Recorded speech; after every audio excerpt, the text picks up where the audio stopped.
నమస్తే welcome to అమ్మా news can. ప్రతిరోజు వార్తాపత్రికల్లో ఏవైతే ఉంటాయో హెడ్లైన్స్ వాటిని విశ్లేషించే ప్రయత్నమే అమ్మా న్యూస్ క్యాన్.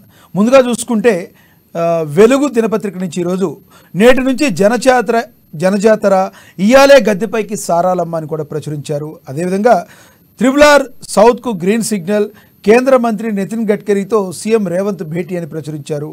ఖాయా పియా చెలేగయా ఇట్లుండే కేసీఆర్ కుటుంబ పాలన అని కిషన్ రెడ్డి వ్యాఖ్యానించారు. అదేవిధంగా ఈనాడులో జాతీయ రహదారిగా త్రిబుల్ దక్షిణ భాగం ప్రకటనకు కేంద్ర మంత్రి గడ్కరీ ఆదేశం. బీజేపీ ఎన్నికల శంఖారావం, రాష్ట్రంలో విజయ సంకల్ప యాత్రకు శ్రీకారం చుట్టిన కమలదళం అని కూడా ప్రచురించారు.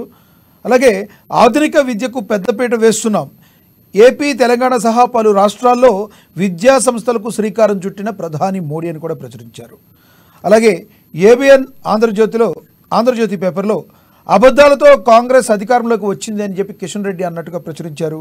అదేవిధంగా మార్చి 9 తర్వాత ఎన్నికల షెడ్యూల్ అని ఏర్పాట్లపై రాష్ట్ర వారీగా సమీక్ష జరుపుతున్న ఈసీ అని కూడా ప్రచురించారు. ఇక సాక్షి దినపత్రిక నుంచి దక్షిణ రింగుకు ఓకే, రీజనల్ రింగ్ రోడ్ దక్షిణ భాగాన్ని జాతీయ రహదారిగా ప్రకటించాలంటూ ప్రతిపాదనకి ఓకే చెప్పినట్టుగా ప్రచురించారు. ఓవరాల్గా ఇవి హెడ్లైన్స్గా ఉన్నాయి. ఈరోజు వీటి గురించి కూలంకషంగా చర్చించడానికి, విశ్లేషించడానికి మనతో ఉన్నారు బ్యూరో చీఫ్ కృష్ణమూర్తి గారు. Good morning sir. కృష్ణమూర్తి గారు సార్, ఈరోజు అంతా కూడా అన్ని దినపత్రికల్లో హైలైట్ ఏంటంటే త్రిబుల్ సౌత్కు గ్రీన్ సిగ్నల్, కేంద్ర మంత్రి నితిన్ గడ్కరీ సీఎం రేవంత్ రెడ్డి నితిన్ గడ్కరీతో భేటీ అయినట్టుగా తెలిసిందని కూడా ప్రచురించారు. అదేవిధంగా జనజాతర అని, ఇవాళే గద్దెపైకి సారాలమ్మ అని ఇది కూడా ప్రచురించడం జరిగింది. సారాలమ్మ ఈరోజే అని, నేటి నుంచి జనజాతరని ప్రతి దానిలో ప్రకటించారు. దీనికి ఇంత విశిష్టత రావడానికి గల ప్రధాన కారణం ఏంటంటారు తెలంగాణలో? మేడారం జాతర అంటే తెలంగాణకు సంబంధించినటువంటి ముఖ్యమైన జాతర కాదు. దక్షిణాది రాష్ట్రాల నుంచి, అనేక రాష్ట్రాల నుంచి, సుమారుగా 5-6 రాష్ట్రాల నుంచి ఈ జాతరకు ప్రజలు తండోపతండాలుగా తరలి వచ్చే అవకాశం ఉంది. ఈ రోజు అమ్మవారు గద్దెలపైకి చేరుకున్న తర్వాత ఎల్లుండి మళ్ళీ వనానికి వెళ్ళిపోతారు, అడవులు. కాబట్టి అప్పటి వరకు పూజలు నిర్పిస్తారు. అమ్మవారికి బంగారం సమర్పిస్తారు. బంగారం అంటే బెల్లం, మొక్కులు చెల్లించుకుంటారు. కొంతమంది నిలువుదోపి అంటారు. ఈ రకమైనటువంటి కొంతమంది బోనాలు తీస్తూ ఉంటారు. ఎవరికి ఏ రకమైనటువంటి అమ్మవారిని అపేక్ష ఉంటుందో ఆ రకమైనటువంటి కోరికలను ఈ 2-3 రోజుల సందర్భంగా, జాతర సందర్భంగా భక్తులు తీర్చుకుంటారు. భక్తుల కోసం వచ్చేటువంటి, అంటే లక్షలాదిగా తరలి వచ్చే అవకాశం ఉంది ఈ జాతర. కాబట్టి భక్తులకు ఎటువంటి ఇబ్బందులు కలగకుండా రాష్ట్ర ప్రభుత్వం కొన్ని రోజులుగా అనేక చర్యలు తీసుకున్నది. గతంలో కంటే ఈసారి ఏర్పాట్లు బాగున్నాయని చెప్పేసి ప్రజల నుంచి అభినందనలు కూడా వస్తా ఉన్నాయి. ప్రభుత్వం కూడా ఏర్పాట్లను చేసింది, ప్రజలు చూపింది, కానీ తగినంత విధంగా జరగలేదు, భక్తులకు కావాల్సిన సౌకర్యాలు కల్పించలేదు అన్న ఒక అపప్రదానం మూట కట్టుకున్నది. ఈసారి ప్రస్తుత ప్రభుత్వం, కాంగ్రెస్ పార్టీ ప్రభుత్వం మేడారం జాతరను, అంటే అధికారంలోకి వచ్చినాక కాంగ్రెస్ పార్టీ అధికారం తొలి జాతర ఇది రాష్ట్రంలో, పెద్ద జాతర. కాబట్టి ప్రభుత్వం కూడా ప్రతిష్టాత్మకంగా తీసుకుని ఉంటుంది. కాబట్టి 110 కోట్లు ఈ జాతరకు ప్రభుత్వ పరంగా వెచ్చించి ఏర్పాట్లను పూర్తి చేసింది. ఇటు తాగునీటి సౌకర్యం కానీ, రవాణా సౌకర్యం కానీ, మిగతా ఏర్పాట్ల విషయంలో, బందోబస్తు, శాంతి భద్రతలు, విషయంలో కూడా ఆయా శాఖల మధ్య సమన్వయంతో ఏర్పాటు చేశారు. 4 మంత్రులు దాదాపుగా అక్కడే ముఖాం పెట్టి అమరావతిలో చెప్పచ్చు. వారంలో పాటు 4 మంత్రులు అక్కడే ముఖాం వేశారు. దీంతో ముఖ్యంగా సీతక్క వారి కాన్స్టిట్యూషన్ సంబంధించిన జాతర కాబట్టి వారు, అంటే అధికారంలో ఉన్నా లేకున్నా, ఎమ్మెల్యేగా ఉన్నా కానీ ప్రజలతో మమేకమై ప్రజల్లో ఎవ్రీ ఇయర్ మంత్రిగా అక్కడ ఉంటారు. కాబట్టి ఈసారి కూడా మంత్రి హోదాలో మొదటిసారి సీతక్క పాల్గొనడం అనేది అక్కడి ప్రజలు సంతోషం వ్యక్తం చేస్తా ఉన్నారు. 3 రోజుల నుంచి ఏమాత్రం విరామం లేకుండా సీతక్క ఆ ప్రాంతంలో పడిస్తా ఉన్నారు. 2 రోజుల క్రితం మంత్రి పొంగులేటి శ్రీనివాసరెడ్డి వీరు కూడా వెళ్ళి ఏర్పాట్లను చూసి వచ్చారు. విఐపీలు ఎవరైనా రండి, ఎంతమంది అయినా రండి, కానీ పోలీసులకు సహకరించండి, అక్కడ ఉన్నటువంటి భద్రతా సిబ్బందికి సహకరించండి కోరుతా ఉన్నాను.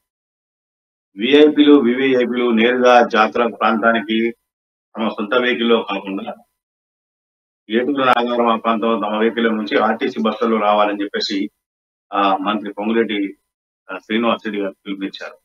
అంటే విఐపీ రావడంతో ట్రాఫిక్ ను కొంత కట్టడి చేయాల్సిన అవసరం ఉంటుంది. తత్ఫలితంగా భక్తులకు ఇబ్బందులు కలిగే అవకాశం ఉంది. అలా కాకుండా ఎవరైనా రండి, కానీ సాధారణంగా వచ్చి దర్శనం, గుడిలో దర్శనం అనేది ఖచ్చితంగా ప్రోటోకాల్ ప్రకారంగా దర్శనం చేయిస్తారు, దాంట్లో ఎటువంటి అనుమానం. కాకపోతే గుడి దాకా వెహికల్ రావాలి, నా వెహికల్ రావాలి అనుకోవడం అనేది కొంచెం ఇబ్బందికరంగా ఉంటుందని చెప్పేసి మంత్రి గారు చెప్పారు. ఇది మంచి సూచన. తప్పకుండా అందరూ పాటించి ప్రభుత్వానికి నిర్వాహకులకు సహకరిస్తే బాగుంటుంది. జాతర పూర్తి స్థాయిలో సక్సెస్ అయ్యే అవకాశం ఉంది. ఎక్కడ ఎలాంటి అంటే ఇటు మేడారం సమ్మక్క సారలమ్మ గద్ద నుంచి మొదలు పెడితే జంపన్న బాబు ఆ ప్రాంతం వరకు కూడా భక్తులతో ప్రస్తుతం కిటకిటలాడుతున్నది.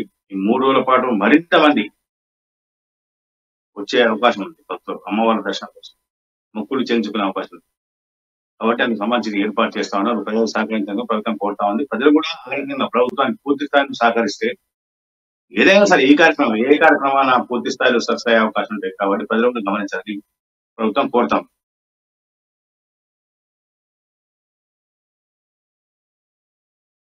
నెలని కేంద్ర మంత్రి నితిన్ గడ్కరీతో సీఎం రేవంత్ రెడ్డి భేటీ అయ్యారని కూడా దీనిలో ప్రచురించారు. వెలుగు నుంచి అన్ని ఆంధ్రజ్యోతి పేపర్ అయినా ఈనాడు పేపర్ అయినా ఈరోజు ముఖ్యంగా జాతీయ రహదారిగా RRR దక్షిణ భాగమని ప్రకటనకు కేంద్ర మంత్రి గడ్కరీ ఆదేశమని ఈనాడులో ప్రచురించారు. అదేవిధంగా ఆంధ్రజ్యోతిలో కూడా సాక్షిలో కూడా దక్షిణ రింగ్కు ఓకే, రీజనల్ రింగ్ రోడ్డుపై దక్షిణ భాగాన్ని జాతీయ రహదారిగా ప్రకటించేందుకు ప్రతిపాదన. ఎలా చూడాలంటారు సార్ దీన్ని? రహదారుల నిర్మాణంలో రాష్ట్ర ప్రభుత్వం కూడా ప్రాధాన్యత ఇస్తా ఉన్నది. మొదటి నుంచి కూడా రహదారుల శాఖ మంత్రిగా ఉన్నటువంటి ఆర్ఎండ్బి మంత్రి కోమటిరెడ్డి వెంకటరెడ్డి గారు ఎమ్మెల్యేగా ఉన్నా, ఎంపీగా ఉన్నా రాష్ట్రంలో రహదారుల నిర్మాణం విషయంలో కేంద్రంతో ఎప్పటికప్పుడు, అంటే ప్రతిపక్షంలో ఉన్న అధికారంలో ఉన్న ఆయన పోరాటం చేస్తూ వచ్చారు. ఆయన పోరాట ఫలితమే ఈరోజు ఈ రింగ్ రోడ్ కూడా సాకారమైంది. రింగ్ రోడ్ అంటే RRR ఎప్పుడో శాంక్షన్ అయింది, కానీ భూసేకరణ అనే సమస్య అవుతుంది, పర్యావరణ అనుమతుల సమస్య అవుతాం అనేది కొంత స్థానికంగా కొంత వ్యతిరేకత వస్తా ఉన్నది అన్న ఉద్దేశంతో గత ప్రభుత్వం రీజనల్ రింగ్ రోడ్ ప్రతిపాదన పక్కకు పడింది. కానీ రేవంత్ రెడ్డి వచ్చిన తర్వాత రీజనల్ రింగ్ రోడ్ యొక్క ప్రాధాన్యత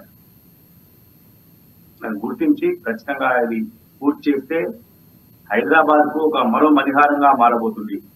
అంటే పారిశ్రామిక కాటాల ఏర్పాటు కానీ, రైల్ ఫెసిలిటీ, వీటికి సంబంధించి సౌకర్యాలు కానీ పబ్లిక్ కొంత ఇబ్బందికరంగా ఉండకుండా ఉంటుంది. అదేవిధంగా హైదరాబాద్ కు శివారు ప్రాంతాల నుంచి కానీ శివారు జిల్లా నుంచి వచ్చే వలసలు హైదరాబాద్ మీద జనభారం తగ్గే అవకాశాలు ఎక్కువగా ఉంటాయి. అంటే శాటిలైట్ టౌన్షిప్లు రీజనల్ రింగ్ రోడ్ చుట్టూ ఏర్పాటు చేయడం ద్వారా ఎక్కడ వాళ్ళు అక్కడ శాటిలైట్ టౌన్షిప్ లో ఉంటూ హైదరాబాద్ వస్తూ రాకపోక సాగిస్తూ వాళ్ళు తన జనజీవనం గడిపే అవకాశం.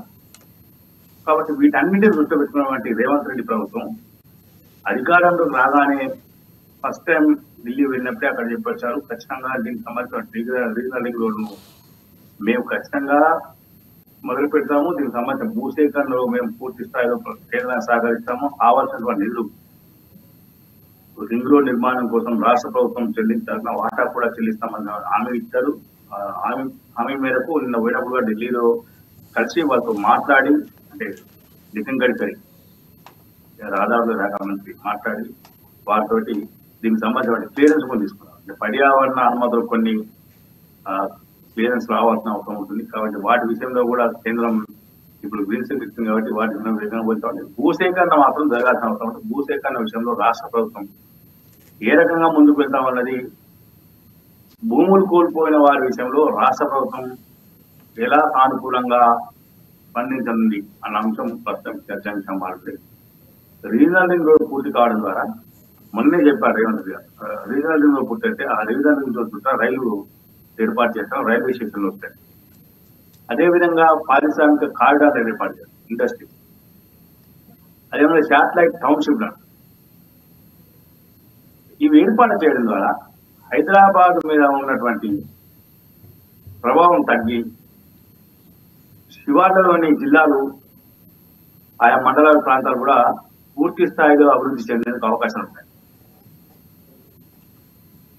తద్వారా రాష్ట్ర ఖజానాకు ఆర్థిక వనరులు కూడా పెరిగే అవకాశం ఉంది, మెరుగయ్యే అవకాశం ఉంది. కాబట్టి వీటన్నింటినీ దృష్టిలో పెట్టుకున్నటువంటి రేవంత్ రెడ్డి ప్రభుత్వం చాలా ముందు చూపుతో రీజనల్ విషయంలో వేగంగా కదులుతుందని చెప్పచ్చు. అదేవిధంగా రోడ్ ద్వారా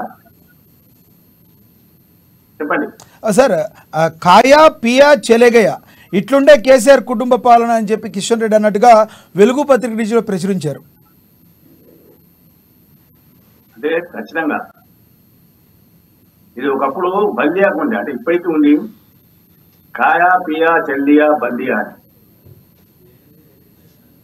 అంటే బల్దియాకు అంటే జిఎస్ఎంసీకి వచ్చేటువంటి నిధులు ఎక్కడ పోతున్నాయి, ఏం పోతున్నాయి ఏమో తెలియదు.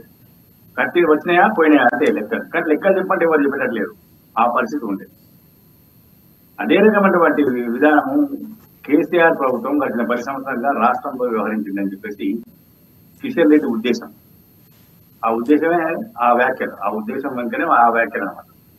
అంటే ఇక్కడ మనం గమనించాల్సిన విషయం ఏంటంటే, ప్రజలకు అభివృద్ధి చేశారా అంటే చేశారు, చేయలేదా అంటే చేయలేదు, రెండుగా చెప్పుకోవచ్చు. వాళ్ళు చేసినారు అంటే గత ప్రభుత్వం చేసినటువంటి రాజశేఖర్ చేసినటువంటి మెట్రో ప్రాజెక్టు మేమే పూర్తి చేశాము, ఔటర్ రింగ్ రోడ్ మేమే పూర్తి చేశాం, ఎయిర్పోర్ట్ మాతోటే పూర్తిగా కంప్లీట్ అయింది, సెకండ్ ఫేజ్ స్టార్ట్ అయింది. ఈ రకంగా చెప్పుకుంటూ పోయాను. హైటెక్ సిటీ చంద్రబాబు నిర్మించిన దాంట్లో పెట్టుబడులకు మేము పెద్ద ఎత్తున తీసుకొచ్చాం. ఎందుకంటే చంద్రబాబు నాయుడు నిర్మించిన హైటెక్ సిటీ అందరూ తెలుసు. నిర్మించడం అంటే ఇబ్బంది ఉంటుందని హైటెక్ సిటీ నిర్మించింది అంతే, కానీ దాంట్లో కావాల్సిన సౌకర్యాలు కానీ మిగతా కంపెనీలు పెట్టుబడులను ఉపాధి అవకాశం మెరుగుపరిచింది మేమే అని చెప్తున్నాం. అంటే ఈ రకమైనటువంటి వాళ్ళు పని చేసినప్పటికీ ప్రజలకు సమాధానం చెప్పే పరిస్థితులు వాళ్ళు లేరు. మేమేంటి ప్రజలకు సమాజం ఆప్రాల్ పీపుల్ వాళ్ళు, వాళ్ళకి ఆప్రాల్ వాళ్ళు ఓటర్, మేము ఓటేయమన్నా ఓటేయాలి వదిలేయాలి, మమ్మల్ని ప్రశ్నిస్తున్న వాళ్ళు, వాళ్ళకి మేము జవాబు చెప్పేది లేదు వాళ్ళకు అనే స్థాయిలో వివరించడంతో ఈ రకమైనటువంటి ఆరోపణలు వాళ్ళకి వస్తూ ఉన్నాయి. కృష్ణమూర్తి గారు, కొన్ని రోజులుగా జరుగుతుంది బీఆర్ఎస్ బీజేపీ పార్టీ ఒకటేనని, లోపాయికారి ఒప్పందం కుదుర్చుకున్నారని కాంగ్రెస్ వారు ఆరోపించడం జరుగుతుంది. దీని గురించి ప్రజల్లో కూడా చర్చ మొదలైనట్టుగా కూడా కొంతమంది విశ్లేషకులు మాట్లాడిన మాట. అయితే దీన్ని ఖండించేందుకు కిషన్ రెడ్డి అయితే ఏంటి, అదేవిధంగా బండి సంజయ్ అయితే ఏంటి, ఘాటు వ్యాఖ్యలు కూడా చేసిన పరిస్థితి. బీజేపీ బీఆర్ఎస్ ఎవరన్నా అంటే చెప్పుతో కొట్టాలని బండి సంజయ్ అంటే, కిషన్ రెడ్డి కూడా డైరెక్ట్గా బీఆర్ఎస్ మీద విరుచుకుపడుతున్న పరిస్థితి. ఎలా చూడాలంటారు? రానున్న పార్లమెంట్ ఎన్నికల్లో ఈ చేసుకుని ఈ ఘాటు వ్యాఖ్యలు చేస్తున్నారు అనుకోవచ్చా? ఎలా చూడాలంటారు సార్? అంటే ఎన్నికల దృష్ట్యానే పొత్తుల అంశం తెరపైకి వస్తా ఉన్నది. ఆంధ్రప్రదేశ్ రాజకీయాలను పరిశీలించిన తర్వాత ఇక్కడ కూడా బీజేపీ దక్షిణాదిలో ఎక్కువ సీట్లు సాధించాలనుకుంటే బీఆర్ఎస్ తో కలిసి వచ్చింది అన్న సంకేతాలు రావడంతో ఈ ఆరోపణలు ఎక్కువగా పెరిగాయి. నిన్నటి వరకు చంద్రబాబు నాయుడును టచ్ మీ అట్లా ఉంచారు, మాకు ముట్టొద్దును వాళ్ళు అడగొద్దని చెప్పేసి. అక్కడ ఎన్నికలు సమీపిస్తున్నాయి, పార్లమెంట్ ఎన్నికలు వస్తున్నాయి, అసెంబ్లీ ఎన్నికలు వస్తున్నాయి. చంద్రబాబు నాయుడు ఢిల్లీ పిలుచుకొని మాట్లాడారు. మొన్న 2018 మొన్న జరిగినటువంటి లోక్సభ అసెంబ్లీ ఎన్నికల్లో పవన్ కళ్యాణ్ పిలిచిచ్చాడు. ఆయన అడగలే. అసెంబ్లీ ఎన్నికల్లో పవన్ కళ్యాణ్ పిలిచిచ్చారు. అధికారిక గుర్తుకు లేదు. ఏపీలో జనసేనకు గ్లాస్ గుర్తు, కానీ తెలంగాణలో జనసేనకు ఏ గుర్తు లేదు. ఇక్కడ అయోమయం. ఆ పార్టీని పిలిచి 8 సీట్లు కట్టబెట్టారు. అనవసరంగా గెలవాలని తెలుసు, డిపాజిట్ రావని తెలుసు పార్టీకి కూడా.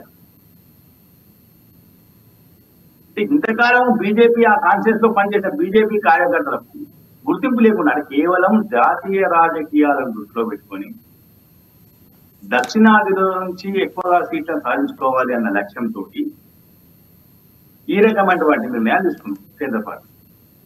ఇప్పుడు కూడా రాష్ట్రంలో కాంగ్రెస్ పార్టీ బలంగా ఉన్నది.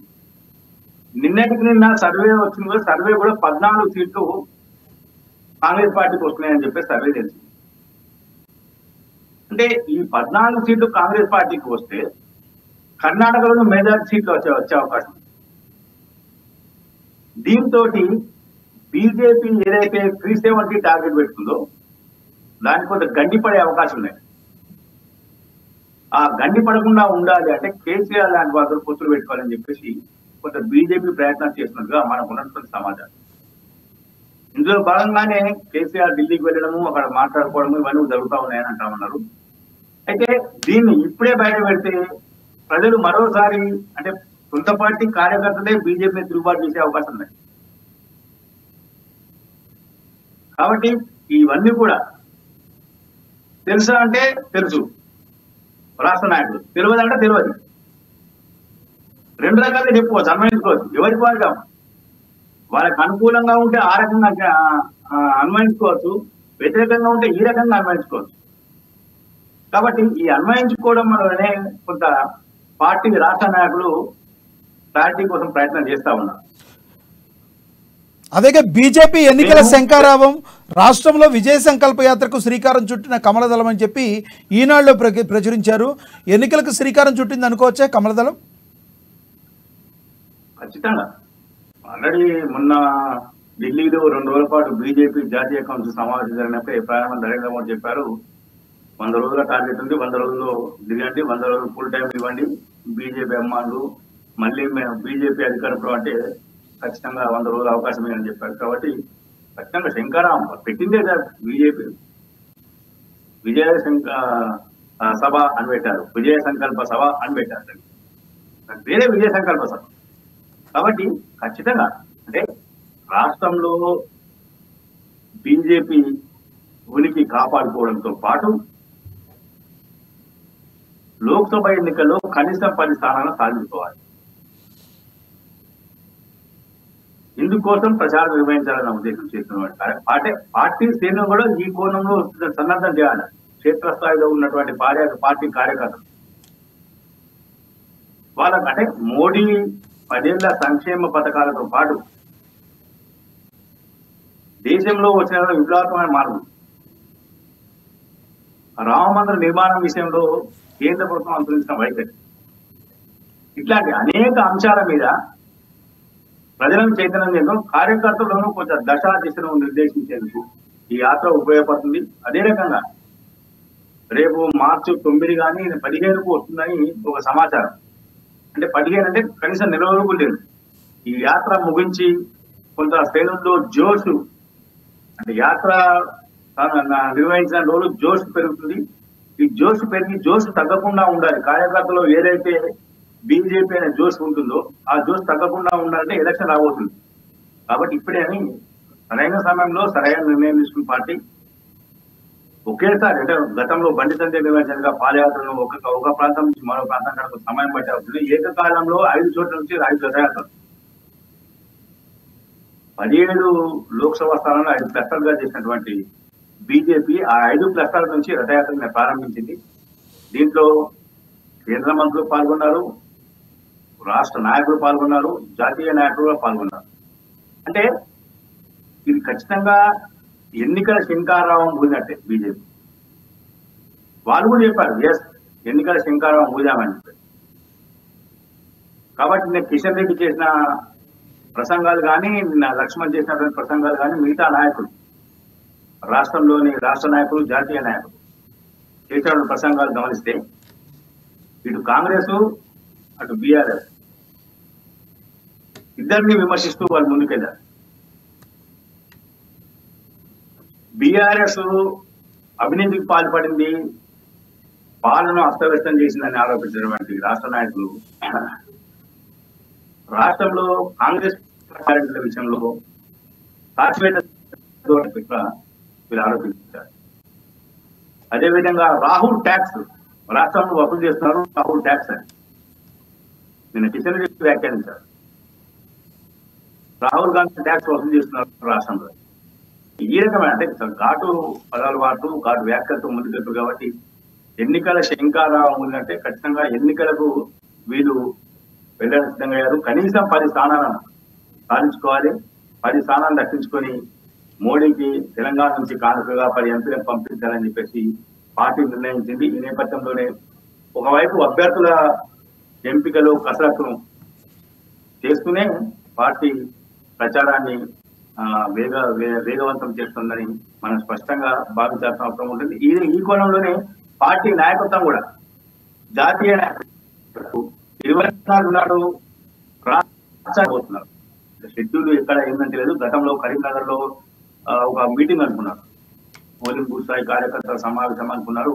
దానికి వస్తుందని చెప్పి చివరి క్షణంలో బీహార్ లో పరిణామాల నేపథ్యంలో పార్టీ మార్పుల నేపథ్యంలో బీహార్ పరిణామాల నేపథ్యంలో చివరి క్షణంలో ఆ పట్టణం రద్దయింది. మరోసారి 24 నాడు కరీంనగర్ సభకు వస్తారా, లేకపోతే ఈ యాత్రలో ఎక్కడో ఒక చోట పాల్గొంటారా, అంటే ఈ ఐదు యాత్రలు రథయాత్రలు ఎక్కడో చోట బహిరంగ సభ నిర్వహించే దాంట్లో మాట్లాడతారా, ఇలా అంటే ముగింపు యాత్రల ముగింపు సభకు నరేంద్ర మోడీ వస్తుందని చెప్పేసి ఇప్పటికే జాతీయ నాయకత్వం ప్రకటించింది, రాష్ట్ర నాయకత్వం ప్రకటించింది.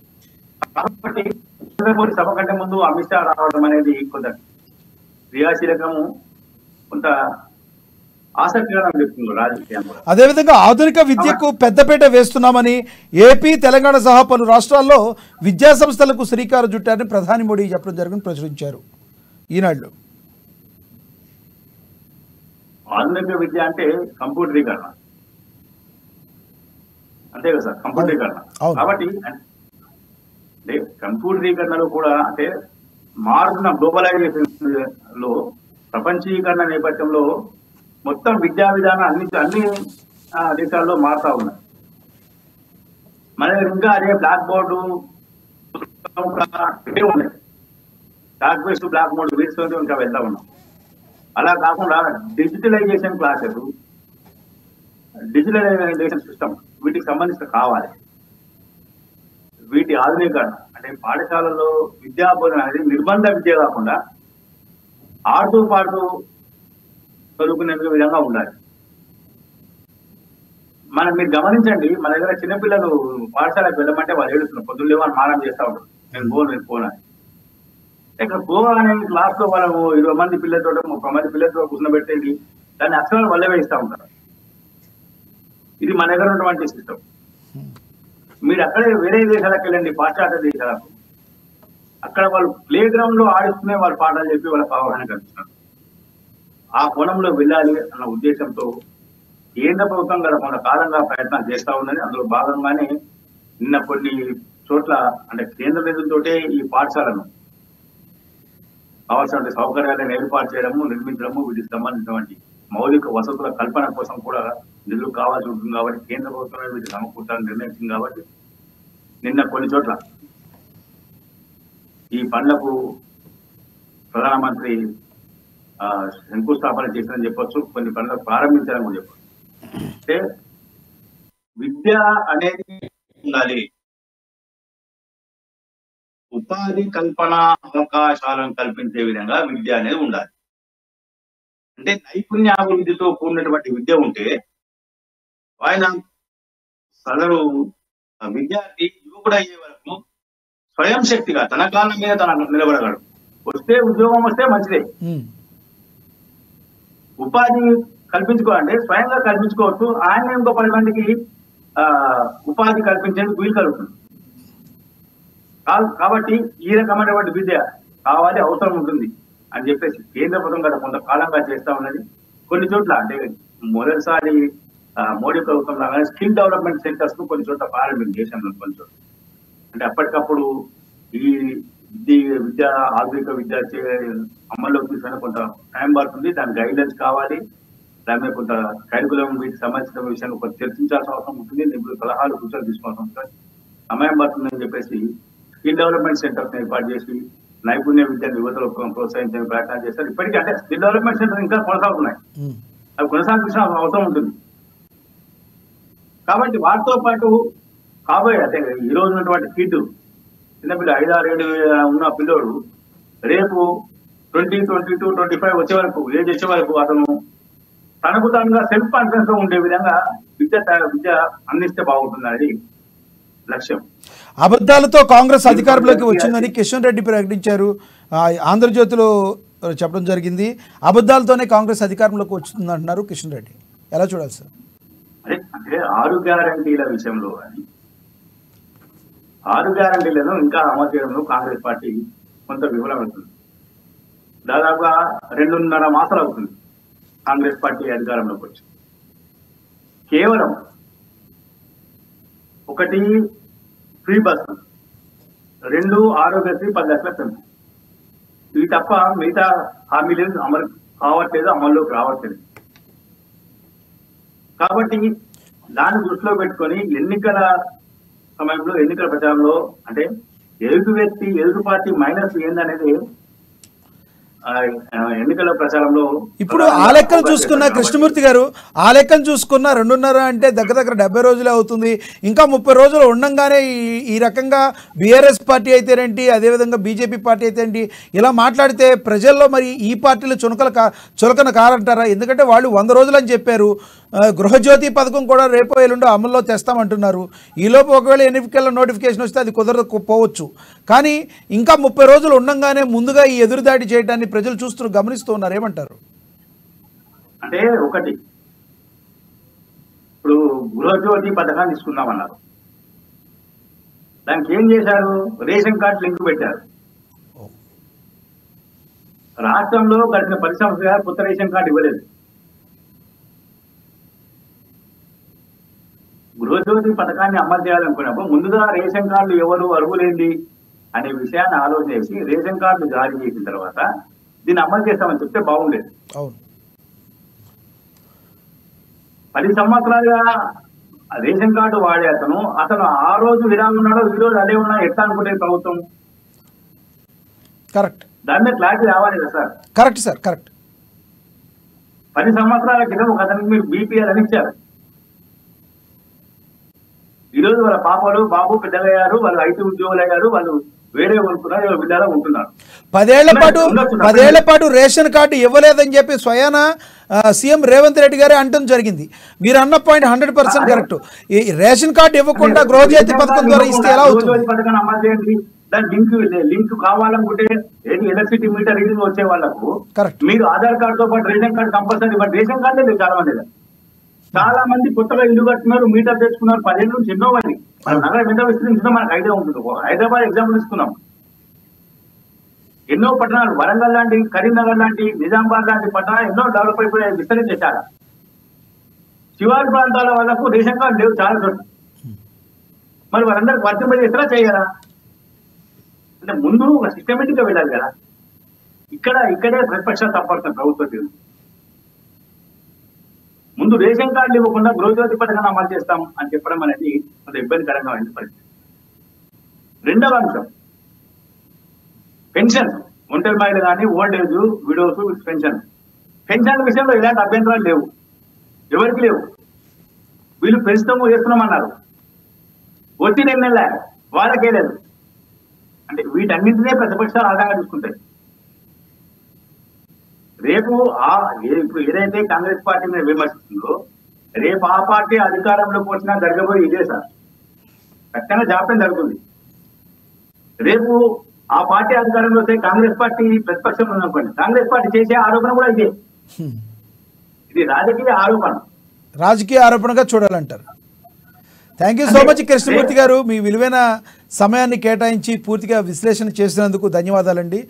ప్రతిరోజు కూడా దినపత్రికలో వచ్చే హెడ్లైన్స్ ఏవైతే ఉంటాయో వాటిని విశ్లేషించే ఈ ప్రోగ్రామే న్యూస్ క్యాన్, అమ్మ న్యూస్ క్యాన్. చూస్తూనే ఉండండి అమ్మ న్యూస్, నిజం కోసం జనం కోసం.